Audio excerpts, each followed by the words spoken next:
আজকে ভিন্ন রকম একটি পরিবেশে বসে আপনাদের সাথে কথা বলতে যাচ্ছি। আমার এখানে পরিবেশটা ঠিক যতটা সুন্দর, আপনাদের সাথে আজকে যে তথ্যগুলো শেয়ার করতে যাচ্ছি সেটা ঠিক ততটাই অসুন্দর, কুৎসিত, ভয়ঙ্কর একটি বিপদ সংকেত। আমরা এতদিন বিএনপি কিংবা জামাত তাদের দুর্দশার কথা বলেছি, তারা কিছু পারে না, করতে পারে না, এই সেই তাদের উপরে নানান ধরনের দমন পীড়ন, নির্যাতন এগুলো আমরা দেখেছি এবং সেটা নিয়েই আমরা হয়তো কেউ হাসাহাসি করেছি, কেউ ব্যঙ্গ করেছি, কেউ করুণা দেখিয়েছি। এখন আর সমস্যাটা শুধু তাদের ঘাড়ে নাই, পুরো সমস্যাটা বাংলাদেশের প্রতিটা মানুষের ঘাড়ে দিনকে দিন আসতে শুরু করেছে। আজকে যে কথাগুলো বলবো সেই কথাগুলো বাংলাদেশের প্রতিটা বিবেকবান, ন্যূনতম বুদ্ধি যার মাথায় আছে, ন্যূনতম দল কানামুক্ত যে মানুষগুলো আছেন সবাই জানেন, উপলব্ধি করতে পারেন। আমি শুধু বেশ কয়েকটা গুরুত্বপূর্ণ ঘটনাকে এক জায়গায় করে যোগফলটা আপনাদের সামনে ডেলিভার করব এবং তারপরে এটা নিয়ে বিশ্লেষণ, এটা নিয়ে চিন্তা ভাবনা, এটা আপনারা কিভাবে নেবেন সেটা আপনাদের ব্যাপার। ধরুন, কিছুদিন আগে বাংলাদেশের দুর্নীতি বিরোধী কথিত একটা অভিযান হয়েছিল। সেই অভিযান আমাদের প্রশাসন, গণমাধ্যম, সরকারি দল তারা এমনভাবে আমাদের সামনে উপস্থাপন করেছে যেন মনে হয়েছে দুর্নীতিবাজ তো দেশ থেকে গেলই, আগামী অন্তত 100 বছরের মধ্যে বাংলাদেশে আর কোনো দুর্নীতিবাজ আসবে না, সব ধরা শেষ হয়ে গেল। এখন এরপরে ক্যাসিনো খালিদ, জি.কে. শামীম, সম্রাটের পরপর কদিন আগে আওয়ামী লীগের এক নেতা, এরপরে এখন হচ্ছে পাপিয়া। এখন আপনার কি মনে হয় এই যে বাংলাদেশে বর্তমান সংসদে সরকার দলীয় যত কয়জন, একদম এক থেকে শেষ পর্যন্ত যত কয়জন সংসদ সদস্য আছে, প্রতিটা চোর, এরা দেশের টাকা পয়সা লুটপাট করছে।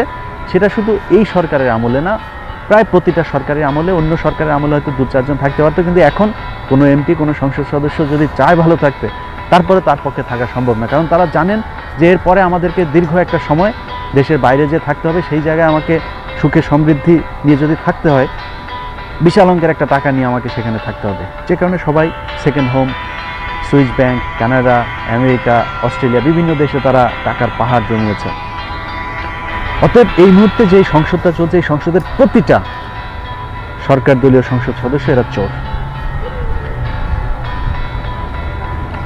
সেই ক্যাসিনো বিরোধী যে অভিযান যাদের বিরুদ্ধে করা হলো, বা এখন যাদের বিরুদ্ধে আওয়ামী লীগের এইসব অভিযানগুলো করা হচ্ছে, তারা কোন লেভেলের সরকার দলীয় নেতা? এই পাপিয়ারা যাদেরকে নারী সাপ্লাই দিয়েছে, তারা কারা? পাপিয়াতে টাকাগুলো খরচ করেছে, সেটা কি পাপিয়াকে মেয়েরা দিয়েছে বা পাপিয়া তৈরি করেছে? সেই টাকাগুলো তো তাদের বিভিন্ন এমপি মন্ত্রী যারা দিয়েছে, সেখান থেকে তিনি ইনকাম করেছেন। তাহলে তিনাকে যারা মাসে 3 কোটি 2.5 কোটি টাকা হোটেল বিল দেওয়ার মতো পরিস্থিতি তৈরি করে দিয়েছে, তিনাদের ইনকাম তাহলে কত? তিনাদের কি ধরা হচ্ছে? কেন এই লেভেলে ধরা হচ্ছে? কারণ হচ্ছে সরকারের কাছে এই মুহূর্তে টাকা পয়সা নাই।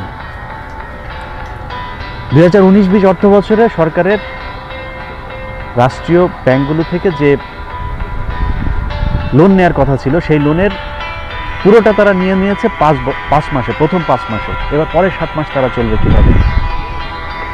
ব্যাংক দিয়ে দেওয়া হচ্ছে, সেই ব্যাংকেরই পরিচালনা কমিটি যারা আছে, পরিচালনা পর্ষদে ব্যাংকের এমডি বিভিন্ন জন, তাদের নামে বেনামে বিভিন্ন জায়গায় তারা লোন নিচ্ছে। লোন নিয়ে তারপরে শত শত হাজার হাজার কোটি টাকা লোন নিয়ে তারপরে সেই ব্যাংকে তারা দেউলিয়া ঘোষণা করছে। টাকাগুলো কাদের? টাকা তো জনগণের। এখন আপনারা যারা এতদিন ধরে বিএনপি এবং জামাতকে নানানভাবে ব্যঙ্গ করেছেন, জামাত শেষ হয়ে গেল, বিএনপি শেষ হয়ে গেল, সেগুলো দেখে হাসাহাসি করেছেন, আজকের বিষয়গুলো তাদের ঘাড়ে পড়েছে। সবচাইতে ভয়ঙ্কর যে কথাটা, শব্দটা আপনাদের জন্য বলতে হবে, মেসেজটা, সেটা হচ্ছে যারা বাংলাদেশে 1 লাখ টাকার উপরে জমা রেখেছেন, কোটি কোটি টাকা অনেক মানুষের জমা থাকে, দেশের বাইরে যারা থাকেন তারা লক্ষ লক্ষ টাকা ব্যাংকে পাঠান, তাদের এখন কি হবে? সরকার আইন করে, পৃথিবীর এমন কোনো দেশ আছে? একটা দেশ আছে যেই দেশে আইন করে ব্যাংকের যত টাকাই রাখেন আপনি ব্যাংক যদি দেউলিয়া হয় আপনাকে 1 লাখ টাকা দেওয়া হবে। এই আইন পৃথিবীর একটা দেশে দেখান কোথায় আছে? শুধু শুধু এই আইনটা করা হলো, একেবারে কোনো কারণ নাই। যে কোনো সময় এই ব্যাংকগুলোকে দেউলিয়াত্ব ঘোষণা করা হবে এবং এই যে ব্যাংক থেকে যে টাকাগুলো নেওয়া হলো এই টাকাগুলো জনগণ হারাবে। যাদের সেখানে 1 লাখের টাকার উপরে আছে, কারো 1 কোটি 5 কোটি, অনেক মানুষের 10 লাখ 15 লাখ 20 লাখ এসব টাকা আছে, সেই টাকাগুলো তারা পাবে না। 1 লাখ টাকা করে, সেই 1 লাখ টাকা পেতেও আরও কত কাঠখড় পোড়াতে হয় সেটা আল্লাহই জানে। যে কারণেই আজকে আপনাদের সামনে বাংলাদেশের অর্থনৈতিক খাত, আসলে এই যে বলা হচ্ছে যে বাংলাদেশ বিরাট উন্নয়নের একটি কি মডেল টডেল বলা হচ্ছে, সেই জায়গায় আসলে দেশটার অবস্থা কি? বাংলাদেশের অর্থমন্ত্রী হচ্ছে নাম্বার 1 অর্থমন্ত্রী পৃথিবীর মধ্যে। সে বিষয়গুলো আপনাদের সামনে তুলে ধরছি। প্রথমেই একটি পত্রিকার শিরোনাম দিয়ে শুরু করছি। প্রথম খবরটি প্রথম আলোকে দিয়ে শুরু করা যাক। টাকার খোঁজে দিশেহারা সরকার, অর্থাৎ সরকারের রাষ্ট্র পরিচালনার জন্য যে অর্থের প্রয়োজন সেটাতে ঘাটতি দেখা দিয়েছে। এনটিভি 26শে ফেব্রুয়ারি একটি সংবাদ প্রচার করেছে যেখানে হাইকোর্টের একটি পর্যবেক্ষণ বলছে দেশের ব্যাংক, আর্থিক সব প্রতিষ্ঠান খালি হয়ে যাচ্ছে। সংকটে 10 ব্যাংক, মূলধন ঘাটতি 25,000 কোটি টাকা, অর্থাৎ এই ব্যাংকগুলো যে কোনো সময় দেউলিয়ত্ব ঘোষণা করতে পারে। তারপরে অর্থের সমস্যা নেই, মুজিব বর্ষ পালনে সরকারি বরাদ্দ 100 কোটি টাকা, প্রয়োজনে মন্ত্রণালয়গুলোকে আরও দেওয়ার কথাও বলা আছে। দেশের অর্থনৈতিক অবস্থা ভালো নয়, এটি আপিল বিভাগকে জানিয়েছেন সাবেক ডেপুটি গভর্নর বাংলাদেশ ব্যাংকের খন্দকার ইব্রাহিম খালেদ। অর্থমন্ত্রী বলেছেন সরকারের কাছে ব্যাংকের পাওনা 1,95,000 কোটি টাকা। এছাড়াও তিনি বলেছেন দেশের অর্থনীতি এখন খারাপ অবস্থার মধ্য দিয়ে যাচ্ছে। তারপরে বিশ্বের সেরা অর্থমন্ত্রী আমাদের মোস্তফা কামাল, সেই কথা আবার তিনি সংসদে দাঁড়িয়ে বলেছেন আমি বিশ্বের 1 নম্বর অর্থমন্ত্রী। কিভাবে হলেন 1 নম্বর অর্থমন্ত্রী? কারণ গত 48 বছরের সরকারগুলো যে পরিমাণে ঋণ নিয়েছে ব্যাংক থেকে, সেই একই পরিমাণে ঋণ বর্তমান সরকার শুধুমাত্র গত 1 বছরই নিয়েছেন, সেটা বলেছেন ডক্টর আহসান এইচ মনসুর। কোটি টাকা যদি আপনার ব্যাংকে জমা থাকে তাহলেও যদি ব্যাংক বন্ধ হয়ে যায় তাহলে পাবেন 1 লাখ টাকা। সেই সংবাদটি পরিবেশন করেছেন আমাদের 71 টেলিভিশনের বিখ্যাত সাংবাদিক রূপমিয়া ভাই। তিনি কেন করলেন? কারণ সারা বছর ধরে তেলবাজি করে যে অর্থ তারা কামিয়েছেন, সেই অর্থ যে ব্যাংকে রেখেছেন বর্তমান সরকার হানা দিয়েছে সেই ব্যাংকের মধ্যেই। চারিদিকে সরকারের যখন লুটপাট চলছে তখন ব্যাংকের যে কর্মকর্তারা আছেন তারাই বা বসে থাকবেন কেন? ফার্মার্স ব্যাংকের মাহবুবুল হক চিশতি তিনি নিজে একাই পুরো ব্যাংকে খেয়ে দিয়েছেন। তার সাথে আপনারা প্রশান্ত কুমার হালদারের কথা তো শুনেছেনই। 3500 কোটি টাকা নিয়ে এখন তিনি ভারতে গিয়ে পালিয়ে আছেন। তারপরেও বর্তমান সরকারের পছন্দের মানুষগুলোকে এখনও বিভিন্ন ব্যাংকের বড় বড় পদে বসানোর যে অভিযাত্রা সেটি চলছেই।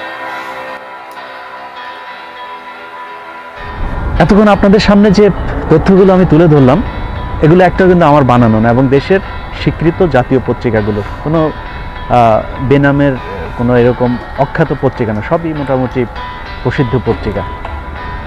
এই যে পত্রিকাগুলো নিউজগুলো করলো, বাংলাদেশে বর্তমান যে সময়, আপনারা সাংবাদিকদেরকে অনেক গালাগাল করে থাকেন, কিন্তু সাংবাদিকদের ঘাড়েও তো একটা করেই মাথা, তাই না? কে কথা বলবে? কথাটা বলবে কে? 32 ধারা, 57 ধারা, 58 ধারা, ধারার অভাব নাই। সাংবাদিকদেরকে থামানোর জন্য যত ধারা প্রয়োজন সব ধারা তারা ক্রিয়েট করেছে, একেবারে 71 থেকে 75 যেরকম ছিল। সেই সময় 4 পত্রিকা ছাড়া কাউকে কথা বলতে দেওয়া হয়নি। এখনও মনে করেন যে মানে সব পত্রিকাকেই সেই 4 পত্রিকার মতো করে ফেলা হয়েছে, কেউই তাদের বাইরে কোনো কথা বলতে পারে না, সরাসরি গোয়েন্দা সংস্থায় গিয়ে তাদের ইন্টারফেয়ার করে। এখন আমি ধরেন বাইরে এসে কথা বলি, আমি দেশের বাইরে থাকি, অনেকেই আছেন বলে মজা পান যে তুই তো বেটা বাইরে গিয়ে পক পক করিস, দেশে আয়, দেশে এসে কথা বল। তো আমরা দেশে ছিলাম, আমাদের যারা দেশে থাকতে চেনেন তারা জানেন আমরা দেশে কীরকম ছিলাম। ধরেন আমি দেশে খুব ভীতু ছিলাম, আমি দেশে কোনো কথাই বলি নাই, দেশে সরকারের তেলবাজি করেছি, এই জন্য সরকার আমাকে দেশে থাকতে দেয়নি, আমার চাকরি করতে দেয়নি। এখন আমি বিদেশে এসে কথা বলছি তো অন্তত কথা যেটা বলছি সেটা সত্য কি মিথ্যা সেটা আপনি চিন্তা করুন। আমি ভয়ে বলছি না নির্ভয়ে বলছি, বিদেশে এসে না গুহায় বসে কোথায় বসে কথা বলছি সেটা আপনার জানার দরকার নেই। বিদেশে কিন্তু আমি একা থাকি না, 1.5 কোটি বাঙালি বিদেশে থাকে, অন্তত কয়েক হাজার সাংবাদিক বিদেশে থাকে। বলেন না কথা বলতে, বলে না কেন? কতজন কথা বলতেছে কতজন? গত 2-3 দিন আগে একজন কর্নেল একটা সিক্রেট মেল করেছেন। সেই মেলটার মধ্যে তিনি, আমি তার নাম বলছি না কারণ তিনি বর্তমানে চাকরি করছেন, লম্বা 2 পৃষ্ঠার এক মেল। সেখানে তিনি কিছু কথা বলেছেন, সেটা হচ্ছে আমি আমার কথা উল্লেখ করে বলেছেন যে আপনি যে কথাগুলো বলছেন কথাগুলো ঠিক, আসলে দেশের অবস্থা খুবই ভয়ানক খারাপ, আমরা স্বাধীনভাবে কাজ করতে পারছি না, হিন্দুদেরকে বিশেষ বিশেষ জায়গাগুলোতে এমনভাবে বসানো হয়েছে, এবং তিনি একেবারে স্পেসিফিক একটা সংখ্যা বলেছেন, সেটা হচ্ছে 80% উচ্চপদস্থ পদগুলো এখন হিন্দুদেরকে দেওয়া হয়েছে, যেটা ভারতের গোলামি, ভারতের তাবেদারি তারা বাংলাদেশে বসে করছেন। এখন আমার কথা হচ্ছে, এই যে আপনার কথাগুলো আমি এখন বললাম, বাংলাদেশের কিছু মানুষ আছে, ওই যে বললাম যেটা, যে সময় টেলিভিশনের যে নিউজ, একজন 45 বছর ধরে শেখ মুজিবের জন্য দিওয়ানা হয়ে সে নাকি শরীরের চুল আরও কোন লোম টোম কিটি নাকি সে কাটে নাই, 45 বছর হয়ে গেছে। এখন 45 বছর ধরে শেখ মুজিবের ভালোবাসায় সে লোম কাটলো না। আরেকজন আছে, শেখ রাসেল এবং শেখ মুজিবের ছবি নাকি তার কবরের মধ্যে বাধাই করে রাখার জন্য তিনি ওসিয়ত করে গেছেন তার ছেলে মেয়েদেরকে, তিনি এখনো মারা যায়নি। এই যে তেলবাজির একটা তেলেশমাতি চলছে সারা দেশে, এই জায়গায় বসে যদি নাকি মনে করেন আপনি আওয়ামী লীগের একজন মানুষকে বলেন যে কথাগুলো আসলে কি কাহিনী কি বলেন, মিডিয়ার এই অবস্থা, কোন ঠাসা একটা অবস্থা, মুখ চেপে ধরা যে একটা অবস্থার মধ্যে থেকেও সংবাদ পত্রিকাগুলো এই কয়টা নিউজ করলো, এর ভেতরে এবার কত নিউজ আছে সেটা আপনি একটু চিন্তা করেন। যেগুলো সামনে আসছে এটা 1%ও না, আরও 99% এই বাংলাদেশে কি ঘটছে সেটা একটু চিন্তা করে দেখেন। সেই জায়গায় বসে যদি আওয়ামী লীগের কিছু মানুষ আছে তাদেরকে আপনি এগুলো বোঝাতে যান, তারা আপনাকে বলবে তুই পাকিস্তানের রাজাকার, তুই জামাতের দালাল, এগুলো বলবে।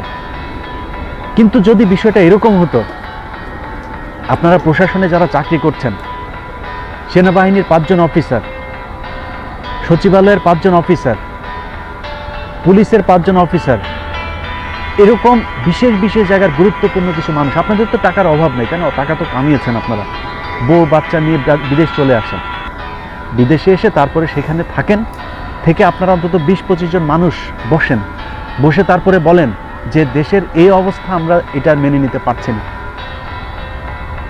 গত সপ্তাহে ফেনীর একটা স্কুলে, সেখানে ভারতীয় পাঠ্যসূচি সেখানে পড়ানো হচ্ছে, ভারতের কলকাতা থেকে বই আনতে বাধ্য করা হচ্ছে শিক্ষকদেরকে। ফেনীর এডিসি সুজন সরকার, সেই সুজন সরকার তিনি সেই গভর্নিং বডির সভাপতি, তিনি পুরো স্কুল নিয়ন্ত্রণ করছেন এবং তিনি যেভাবে বলছেন সেভাবেই চলতে হচ্ছে। মুসলমান ছেলেদেরকে হিন্দুদের দেবদেবী সম্পর্কে পড়ানো হচ্ছে, বানান ভুল, বইয়ে ভুল, নানান ধরনের ভুল ভ্রান্তি ছেলেদেরকে শেখানো হচ্ছে। এটা করে আমাদের যে জাতির যে বিবেক, জাতির যে মেরুদণ্ড, সেটাকে ভেঙে দেওয়া হচ্ছে। সেটা নিয়ে আমি একটি পর্ব করলাম। এই পর্বতে তো তোলপাড় হওয়ার কথা, ফেনীতে ব্যাপক রদবদল হওয়ার কথা সেই প্রশাসনে। হয়েছে কি জানেন? হচ্ছে আমার একজন সোর্স, যার মাধ্যমে আমি নিউজগুলো পেয়েছিলাম, তিনি আমাকে জানালেন সেখানকার একজন টেলিভিশনের এক সাংবাদিক, সেই টেলিভিশনটা নাকি এরকম একটা নিউজ করেছিলেন, আমি জানি সেটা করেছেন, এবং তার ওইখান থেকে আমার অনেক ফুটেজ নেওয়া ছিল। সেই ব্যক্তিকে ধরা হয়েছে, নিয়ে যাওয়া, জিজ্ঞাসাবাদ সম্ভবত করা হয়েছে যে তার সাথে আমার সম্পর্ক কি। আরে ভাই ডিজিএফআই, আমার সাথে তার সম্পর্ক খুঁজে আপনার লাভটা কি? আপনাকে মুসলমান হওয়ার দরকার নেই। আপনি যদি বাংলাদেশের একজন নাগরিক নিজেকে মনে করেন, কেন করছেন এগুলো? আমি কি আমার নিজের স্বার্থের জন্য কিছু করেছি? ধরেন আমি জামাতের কাছ থেকে টাকা নিয়ে, আমি পাকিস্তানের কাছ থেকে টাকা নিই, সেটা তো আপনার সমস্যা না। আমার কথাগুলো যদি সত্যি হয়, আপনি যদি মনে করেন যে ভারত আমাদেরকে গিলে ধরছে, আপনি সেই সাংবাদিককে কেন ধরছেন? আরে ভাই, আপনি তো ধরবেন সেই ব্যক্তিকে যে এডিসি এখানে হিন্দুদের বিভিন্ন পাঠ্য কর্মসূচি ভারত থেকে, কলকাতা থেকে ছাপিয়ে এনে তারপরে বাংলাদেশের ছেলেদের মগজের মধ্যে ঢুকিয়ে দিচ্ছে। সেটা করেন নাই, না করে আমার সাথে তার সম্পর্ক কি সেটা আপনারা খুঁজছেন। কেন খুঁজছেন? আমাকে নিয়ে চিন্তা করার দরকার নাই তো। আমি আমার যারা ভবিষ্যৎ প্রজন্ম, তাদের পাসপোর্ট পেয়ে গিয়েছি, এরকম না যে অ্যাপ্লাই, আমি আমার হাতে পাসপোর্ট, আমার বাংলাদেশ যেতে হবে না, আমার ভবিষ্যৎ প্রজন্ম এখানে সেফ। আপনি আপনার চিন্তা করেন, দেশটাকে কোথায় নিয়ে যাচ্ছেন সেটা আমার চাইতে আপনি খুব ভালো জানেন। একজন গোয়েন্দা সংস্থার কর্মকর্তা হিসাবে আপনি আমার চাইতে অনেক ভালো জানেন। অতএব চিন্তা আপনি করেন, যত দুর্নীতি করেন, যত চুরি করেন, ডাকাতি করেন, বাটপারি করেন, করতে থাকেন, কোনো সমস্যা নাই, অন্তত দেশটাকে তো টেকাবেন, সেটাও টেকান না। গত সপ্তাহে 15 দিন আগে একটা নিউজ করলাম, সেটা হচ্ছে ওমানে ক্যাসিনো সাইদ, সে টাকা পয়সা পাচার করেছে। হাফেজ ইব্রাহিম নামে এক ছেলে, ইসমাইল নামে এক লোক, তার কাছে সেই টাকা পয়সা সব পাঠিয়েছে। আমি সেই কোম্পানির রেজিস্ট্রেশন নাম্বার থেকে শুরু করে সব কিছু একবারে ওয়েবসাইটের লিঙ্ক সহ আমি সেখানে দেখিয়েছি। খোঁজ নেন, সে কি টাকা কি সেখানে পাচার করেছে কিনা খোঁজ নেন আপনি। সেটার বিচার হলো না, হলো কি গাজীপুরে মহানগর দায়রা জজ গিয়ে আমার নামে একটা মামলা করে দিলেন। আমি কেন মামলা খাবো এই ঘটনায়? টাকা পাচার করেছে একজন, নিউজ করলাম আমি, এখন মামলা হলো আমার বিরুদ্ধে, অথচ তাদের কিছুই হয়নি। কেন হয় নাই? আজকে ব্যাংক খালি হয়ে গিয়েছে, আজকে শেয়ার বাজারে কদিন পর পর টাকা আত্মসাৎ হচ্ছে, লুটপাট চলছে। আপনার কি মনে হয় এটার জন্য সরকারের সর্বোচ্চ চেয়ারের উনি জানে না? এটার ভাগ ওইখানে যায় না? উনি না জেনেই এই ঘটনাগুলো ঘটে যাচ্ছে আর উনি কিছুই বলছে না। ধরছেন কাকে? পাপিয়াকে। পাপিয়া কি? পাপিয়া তো ওবায়দুল কাদেরদের সেবা দেয়। ওবায়দুল কাদেরদেরকে যদি দেশে ওনারা পাপিয়ারা সেবা না দিত, তারা থাইল্যান্ডে যে এই হোটেলে গিয়ে টাকা দিয়ে আসতো, ভারতে গিয়ে, কলকাতায় গিয়ে, মুম্বাইতে গিয়ে তারা টাকা দিয়ে আসতো। তারা দেশে, পাপিয়া তো আমাদের দেশপ্রেমিক, সে দেশে টাকাগুলো রাখছে, অন্তত তাদেরকে নারী সাপ্লাই দিয়ে টাকা দিচ্ছে, যে সেও বাঙালি, যে নারী টাকা পাচ্ছে সেও বাংলাদেশি, টাকাগুলো অন্তত দেশে থাকছে, তারা পাচার তো করছে না। এই যে পত্রিকা খবরগুলো করছে, এই খবরের বাইরের ঘটনা আরও অনেক ভয়ানক। অতএব বাংলাদেশের মানুষ যারা আছেন, একটু চিন্তা করতে শেখেন, নিজের স্বার্থটা নিজে চিন্তা করুন। আওয়ামী লীগের যারা আজকে লাঠি হাতে নিয়ে এই বর্তমান সরকারকে টিকিয়ে রেখেছেন, তাদের সংখ্যাই কিন্তু বেশি। কয় টাকা কামিয়েছেন, কয় টাকা ঘরে আছে আপনার? এই টাকা তো আপনি এই দল ক্ষমতা থেকে গেলেই তারপরে আপনার জামিন, জেলখানায় বসে বসে খাওয়া, এগুলো তো শেষ হয়ে যাবে। আপনি কি দেশের বাইরে যে crore crore billion billion dollar জমিয়েছেন, সেখানে গিয়ে কাপড় খেতে পারবেন? মালয়েশিয়াতে আপনার সেকেন্ড হোম আছে? নাই। কার জন্য কান্না করছেন? শিক্ষা নিন সম্রাটের কাছ থেকে, শিক্ষা নিন পাপিয়ার কাছ থেকে, ক্যাসিনো সাইদের কাছ থেকে। তাদেরকে আজকে ফাঁসানো হয়েছে কেন? তাদের টাকা পয়সা নিয়ে তারা সরকার আজকে আবার লুটপাট করবে, আবার নতুন করে নতুন আরেক প্রকল্প হাতে নেবে। পদ্মা সেতু